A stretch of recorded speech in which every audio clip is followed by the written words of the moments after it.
प्रदेश विशेषमा आज हामीसँग हुनेछन् महामारी मत्थर नहुँदै कामका लागि भारत छिर्नेको लर्को, स्वदेशमै रोजगारीको अवसर नपाएको गुनासो, काली गण्डकी डाइभर्जनको प्रस्तावित बाँधचलका स्थानीय विरोधमा धार्मिक सम्पदा र पर्यावरणमा असर पर्ने दाबी, तातोपानी नाका जोड्ने कोदारी राजमार्ग भासिएपछि आयात असहज, तुइनबाट सामान ढुवानी र बाढीको त्रासले तामाकोसी किनारका बासिन्दा रातभर जागराम, जोखिमयुक्त बस्ती सार्ने योजना कागजमै।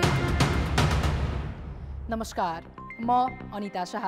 यी थिए प्रदेश विशेषका लागि आजका सामग्री। हेर्दै गर्नुहोस् प्रदेश विशेष, समाचार, समीक्षा र सन्देश।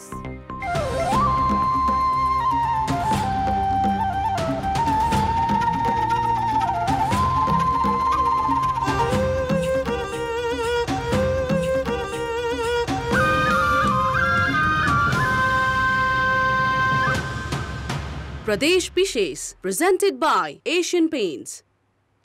बागमती सरकारले बजेट प्रस्तुत गरेको 16 दिनपछि प्रदेश सभामा छलफल सुरु भएको छ। छलफलमा प्रदेशसभा सदस्यले सरकारले सर्वसाधारणको आवश्यकता अनुसार बजेट ल्याउन नसकेको आरोप लगाए। बजेट परम्परागत र हचुवा भएकाले समर्थन गर्न नसकिने विपक्षी सांसदको भनाइ छ।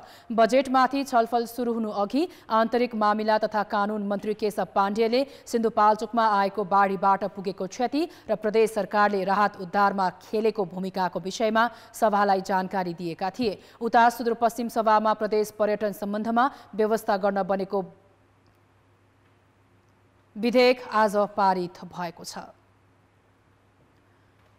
भारतीय ठूला शहरमा कोरोना भाइरस संक्रमण र मृत्यु दरमा कमी आई नसक्दै पश्चिमी नाका हुँदै पुनः भारत जाने नेपालीको संख्या वात्तै बढेको छ। लुम्बिनी, कर्णाली र सुदूरपश्चिम प्रदेशबाट भारत छिर्नेको संख्या अहिले पनि बढ्दो क्रममा छ।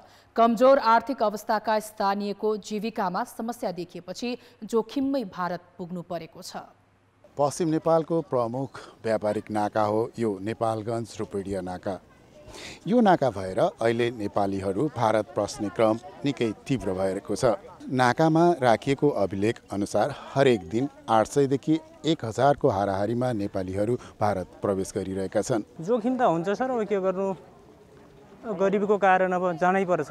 भारतीय शहरहरूमा अहिले पनि कोरोना संक्रमण दर नियन्त्रणमा आइसकेको छैन, न त त्यहाँ मृत्यु दरमा कुनै कमी नै आएको छ।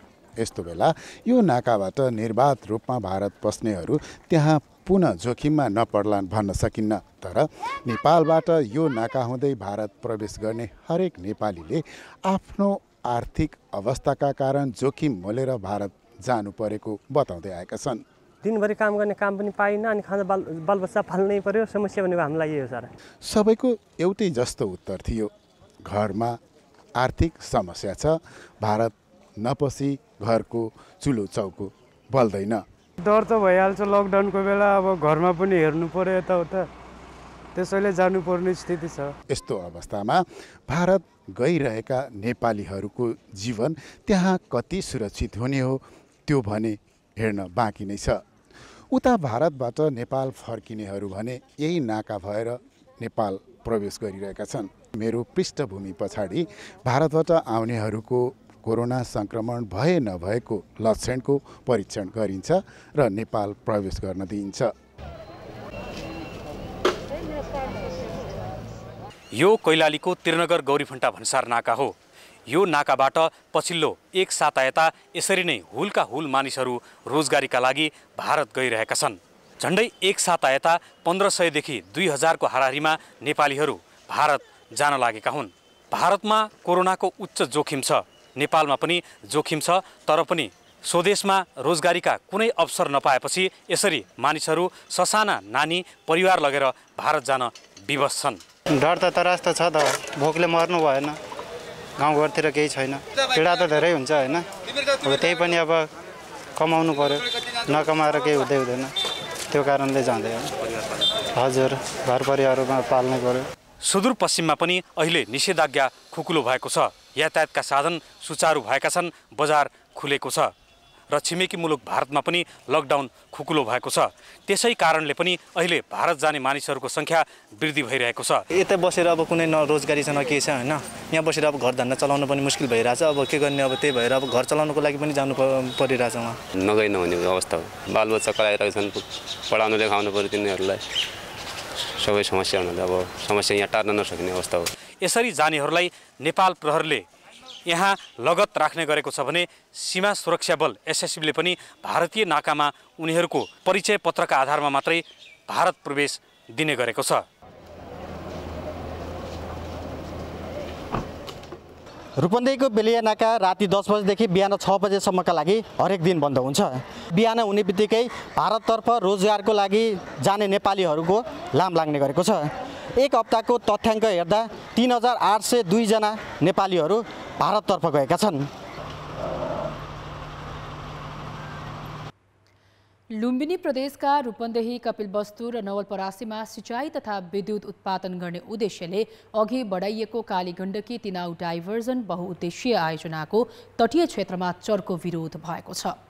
गण्डकी प्रदेशले कालीगण्डकीको पानी तिनाउमा लैजान नदिने अडान राखिरहँदा प्रस्तावित बाँधस्थल पाल्पाकै स्थानीय जनप्रतिनिधि र सरोकारवालाले समेत आपत्ति जनाएका हुन्।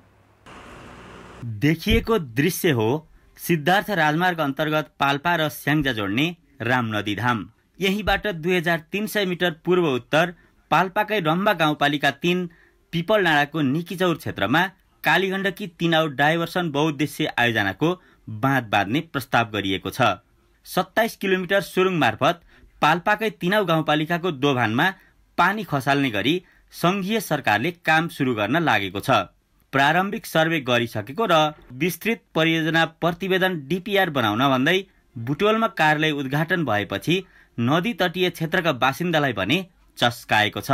धार्मिक, वातावरणीय, सिँचाइ तथा स्थानीय सरोकारका हिसाबले पनि नदीलाई डाइभर्सन गर्न नदिने उनीहरूको अडान छ।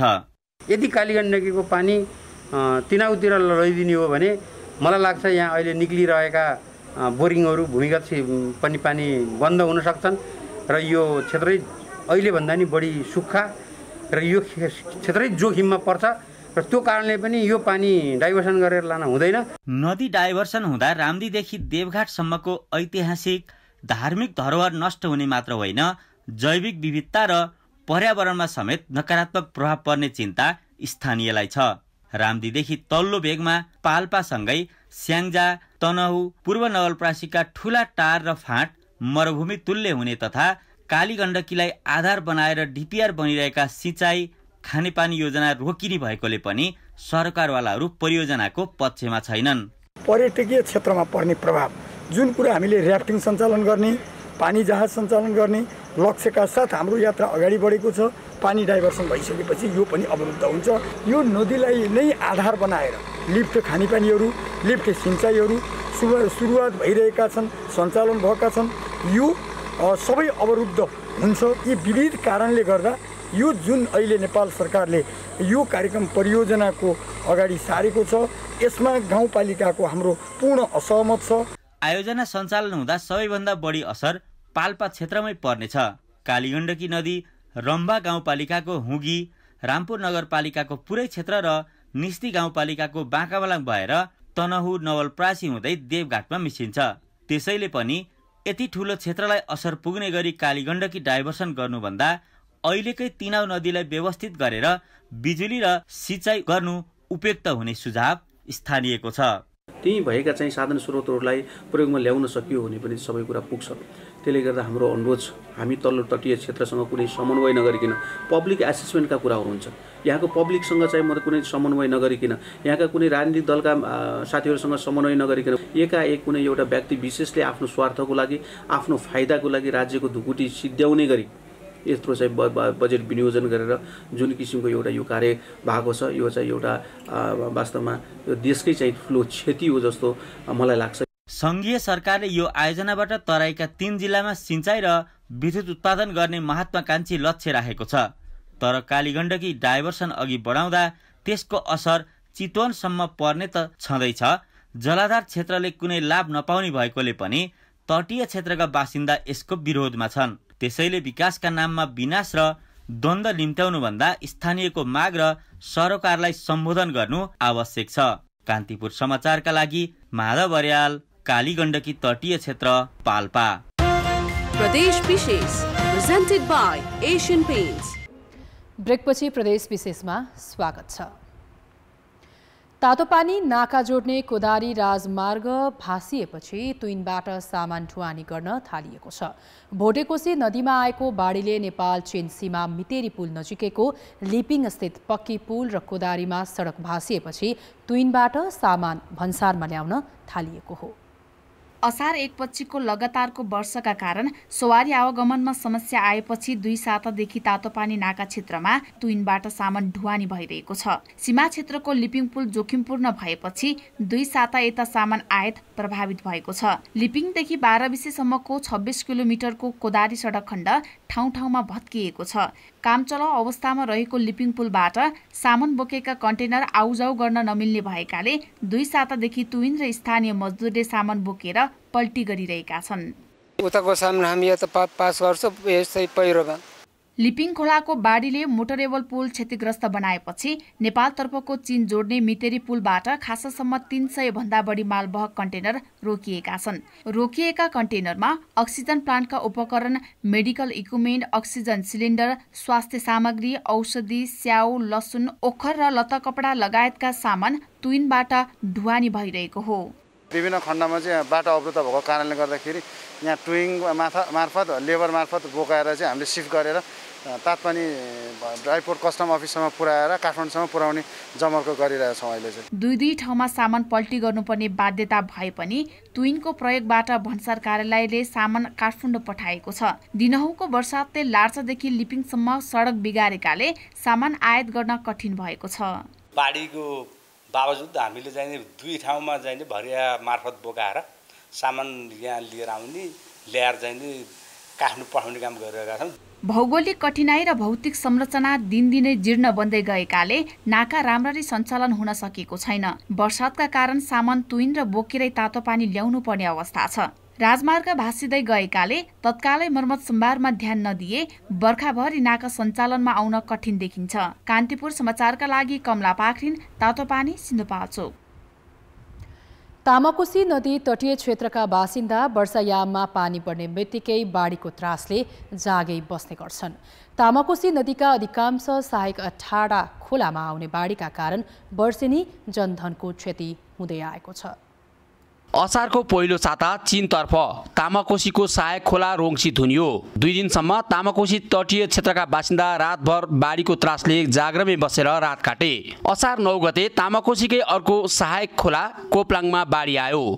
नदी तटीय क्षेत्रका बासिन्दा कोशीको बहाव हेरेर रात काटे। मनसुन सुरु भएसँगै तामाकोशी नदी र यसका सहायक खोलामा आउने बाढीको त्रासमा नदी तटीय क्षेत्रका बासिन्दा रातभर खोला हेरेर दिनरात बिताउँछन्। दोलखाको जगत, सिंगटी, तामाकोशी, किर्ने, रामेछापको खिम्ती, मन्थली लगायतका दर्जनौं स्थानमा तामाकोशी नदी र यसका सहायक खोलाको त्रासमा उनीहरू रातभर जागै बस्ने गरेका छन्। ठुलो पानी भर्यो भने बस्यो हुन्छ राति। यता बार छप्छ कि उता बार छप्छ कि भन्ने डरले अब बस्यो हुन्छ। रातबारी अलिअलि भएको दाउरा सिटा बालेर भए पनि यसरी बस्नुपर्छ। बर्खाइ पछि यहाँ कोशी बाढी आउँदाखेरि जहिले पनि हामी भाग्नुपर्ने अवस्था छ, किनकि छोरोप्ला कहिले छोरोप्ला आउँछ भनेर भन्नुहुन्छ, कहिले बोर्डरमा तामाकोशी थुन्यो भन्ने कुरा आइरहेछ, कहिले के भनेका छन्, कहिले त्यो धोली खोला थुन्यो भनेका छन्। यहाँ त बर्खा आएपछि हामी जहिले पनि भाग्नुपर्ने अवस्था आछ। भूकम्पपछि खोला किनारका जोखिम बस्ती सार्ने योजना बन्यो, तर कार्यान्वयन हुन सकेन, जसका कारण नदी तटीय क्षेत्रका बासिन्दा खोला किनारमै बस्न बाध्य भए। यहाँका कतिपय बस्तीका स्थानीयहरूसँग लालपूजा समेत छैन। उनीहरूलाई स्थानान्तरण गर्न पनि समस्या रहेको सरकारी अधिकारीहरूको भनाइ छ। वर्षेनी तामाकोशी नदी र यसका सहायक खोलाको बाढीले जनधनको क्षति हुँदै गएको छ। नदी तटीय क्षेत्रका बासिन्दा सधैँ बाढीको त्रासमा रात बिताउन बाध्य छन्। तामाकोशी नदीको बहाव नाप्न राखिएको सूचना प्रणालीले काम नगरेको वर्षौं भइसकेको छ। सूचना प्रणालीले समेत काम नगर्दा नदी तटीय क्षेत्रका बासिन्दा वर्षायाममा नदीको बहाव हेरेर रात काट्न बाध्य भएका हुन्। सूचना प्रणाली राख्ने र तटीय क्षेत्रका जोखिम बस्ती स्थानान्तरण गर्न ढिलाइ गर्नाले नदी तटीय क्षेत्रमा सधैँ बाढीको त्रास रहनेछ। कान्तिपुर समाचारका लागि रामेछाप सहकर्मी दीपक भट्टका साथमा केदार शिवाकोटी दोलखा। प्रदेश विशेष presented by Asian Paints। ब्रेकपछि प्रदेश विशेषमा पुनः स्वागत छ। युवाको समूहले रुकुम पश्चिमको जिल्ला अस्पतालमा उपचार गराइरहेका कोरोना भाइरस संक्रमितलाई 45 दिनदेखि निशुल्क खाना खुवाइरहेका छन्। खाना र खाजाको व्यवस्थापनले बिरामीलाई सहज भएको छ। जेठको पहिलो सातातिर जतिबेला कोरोना महामारीको दोस्रो लहरको त्रास व्यापक भइरहेको थियो, अस्पतालमा कोरोनाका बिरामी खचाखच थिए। त्यही बेला रुकुम पश्चिमका केही युवा मिलेर बिरामी र तिनका आफन्तलाई निशुल्क नास्ता तथा खाना खुवाउने अभियान सुरु गरे। धेरैले यो अभियान दिगो र प्रभावकारी हुनेमा विश्वास गरेनन्, तर 45 दिनसम्म पनि यो अभियानले निरन्तरता पाइरहेको छ। अस्पतालको शय्यामा रहेका कोरोना संक्रमित र उनका आफन्तले निशुल्क रूपमा खाना र नास्ता खान पाइरहेका छन्। पहिलेको बिरामीहरू खाना नपाएर पानी नपाएर पनि बित्नु भएको छ भन्ने सुनेको थियौँ, तर अहिले आएर चाहिँ हामीले बिरामी ल्याएदेखि चाहिँ यहाँ खानाको खाजा बिहान चियादेखि लिएर सबै एकदम राम्रो, खुसी लाग्छ हामीहरूलाई, सबै राम्रो व्यवस्था भएको छ। बिरामीका लागि खाना पकाउन जिल्ला अस्पताल नजिकैको सरस्वती माध्यमिक विद्यालयको भवन प्रयोग गरिएको छ। स्वयंसेवी युवाले बिरामी तथा तिनका आफन्तका लागि बिहानको नास्ता र साँझ बिहानको खाना प्याक गरेर अस्पताल बाहिरको पिपल बोर्डसम्म पुर्याउँछन्। यहाँबाट बिरामीका आफन्त आएर लैजान्छन्। अहिलेसम्म करिब 1100 जना बिरामी र उनका आफन्तले यसबाट प्रत्यक्ष लाभ लिएका छन्। विभिन्न सहयोगी दाता तथा सामाजिक सङ्घ संस्थाले खाद्यान्न लगायतका सामग्री उपलब्ध गराउने गरेका छन्। यो अभियानमा करिब 1 दर्जन युवा सक्रिय भएर लागेका छन्। रुकुम जिल्लाका उद्योगी, व्यापारी र केही मनकारी दाताहरूले मद्दत गरिराख्नु भएको छ।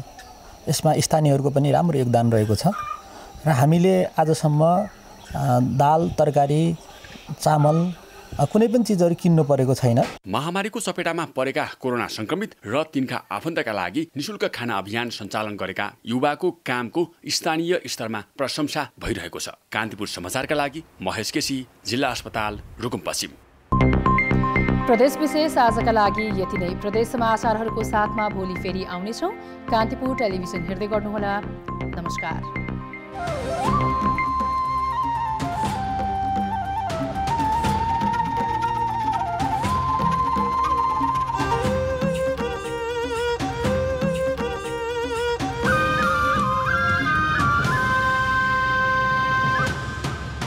प्रदेश विशेष।